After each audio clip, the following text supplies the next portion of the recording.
palangga, welcome back again to my channel. Meron na naman akong panibagong putahing ihahain para sa inyo. Walang iba kundi pork steak. Ayan, isa sa pinaka-paborito ng bayan, pork steak. So ano pang hinihintay natin mga palangga? Tara na't sa aking mga ingredients. Okay, magsimula tayo sa lemon. Kung walang lemon, kalamansi. Usually, pag sa Pilipinas, kalamansi yung ginagamit. Pero pag nasa ibang bansa ka, dahil walang kalamansi, lemon. Ayan. Meron akong onions, ginger, and garlic. Itong tatlo na to ay pang marinate.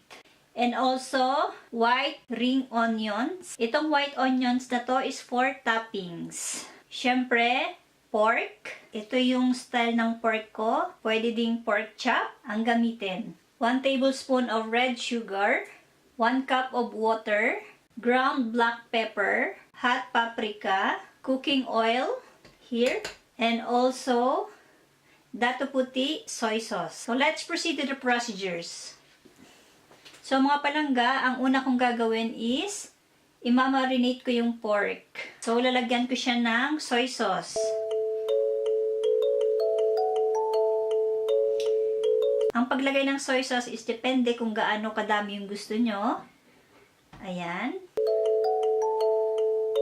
Pag ako naglagay is more on estimation only. Next, lemon.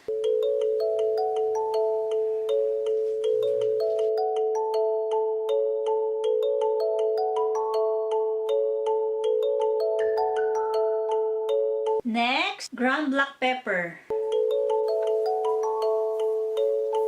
And also hot paprika. And onions, ginger, and garlic.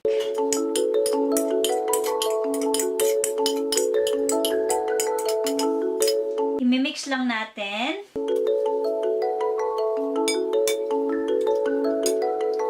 Kakamayin ko ng mga palangga para mabilis.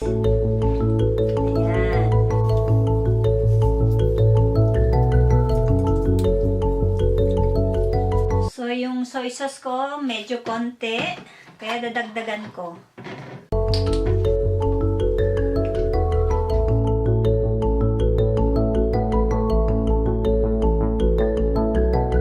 So, okay mga palangga, after kong i-mix ng mabuti, imamarinate ko lang siya a minimum of 30 minutes. Kung kayo ay nagmamadali, a minimum of 30 minutes is okay na. Pero kung gusto nyo mas malasa ang inyong meat, pwede nyo i-marinate mas longer time or pwede ding overnight yung i-marinate yung meat bago lutuin. Mas malasa siya. So again, 30 minutes, a minimum of marination.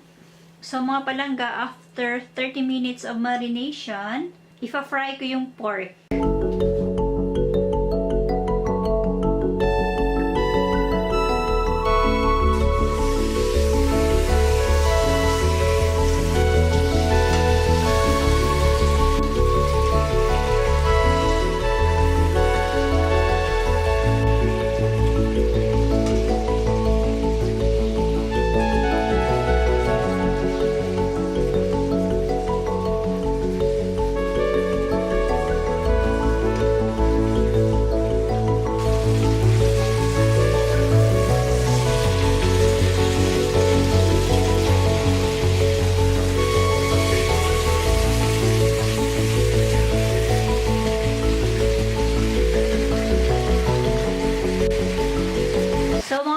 As you can see, na-fry ko na siya ng side by side.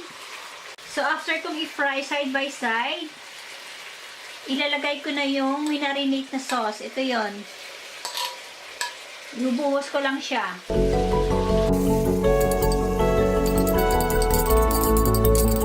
And also, lalagyan ko na rin siya ng water. And then, yung brown sugar. Additional of ground black pepper. I-spread ko lang yung mga ingredients. And then, isi-simmer ko lang siya hanggang sa medyo nag-lessen yung sauce. So, mga palangga, as you can see, nag-lessen na yung sauce or nag-reduce na. Pag konti na lang yung sauce, ilalagay ko na yung white onions. Ito.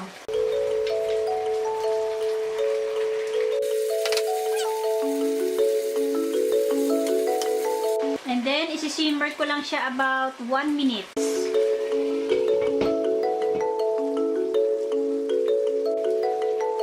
So, ayan ang mga palangga. Luto na yung aking pork steak. Yummy!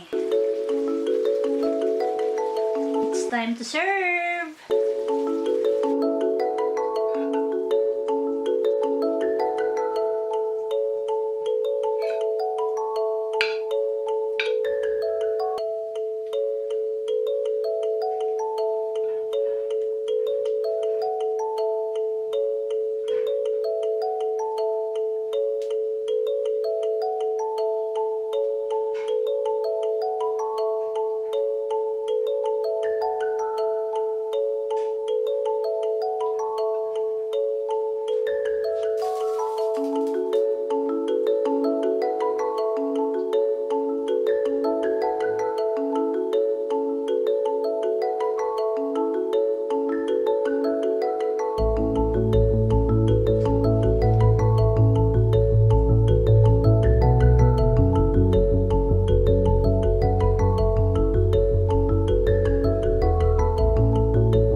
So, there you have it mga palangga, my pork steak.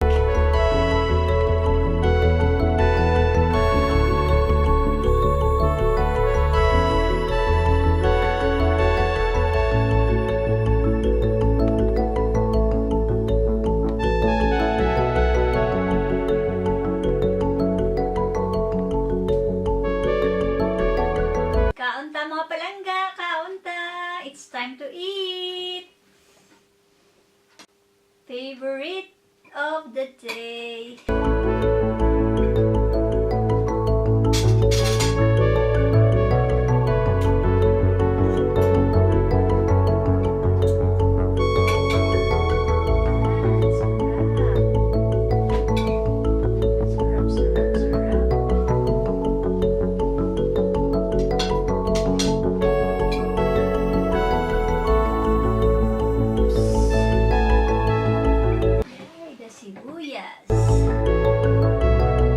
Sibuyas.